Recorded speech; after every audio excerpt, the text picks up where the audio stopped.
our practice problems here are asking us to solve each proportion. We have one proportion here. This fraction is equal to this fraction. And if necessary, round to the nearest hundredth place. Right? We rounded to the nearest thousands on the previous problem, but on this one we'll round to the nearest hundredth. So how can we solve this? We have the variable k, so that's the variable that we need to solve for. And what we're going to use is the means extremes property of proportion. And it states that the product of the extremes, which are these two guys, the a and the d, is equal to the product of the means, that is b and c. Right?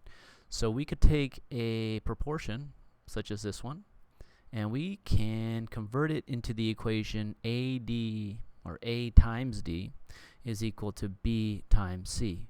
And that's going to help us in solving the proportion down here. So let's first go ahead and apply the means extremes property of proportion. And we are going to multiply the extremes. So let's say 2.4 times 1.8 is going to equal to 3.6 times k. Okay, so we're multiplying the extremes and setting it equal to the means. And now we'll go ahead and do the math using PEMDAS. Right? All we have is a multiplication here and a multiplication on the right side of the equal sign. And I'm going to go ahead and drop this into my trusty calculator. And I'll say 2.4 times 1.8 is equal to 4.32 is equal to 3.6k. Alright, and so now we want to go ahead and solve for k, and we can do that by dividing by the number in front of the k, which is positive 3.6. So we'll divide both sides by positive 3.6, and that will give us an easy fraction of 1.2 is equal to k. Right? I dropped the 4.32 divided by 3.6 into the calculator. It gave me 1.2. And then on the right side of the equal sign, 3.6 divided by 3.6 is 1. And so 1 times k is just k. And that is our answer. For number 4, we're going to do the same thing. Except for this one, we have a denominator with two terms. Right? So it makes things a little bit more interesting.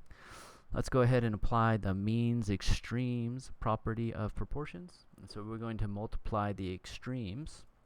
We'll say 7 times 36 is equal to x plus 9 times 21. Okay.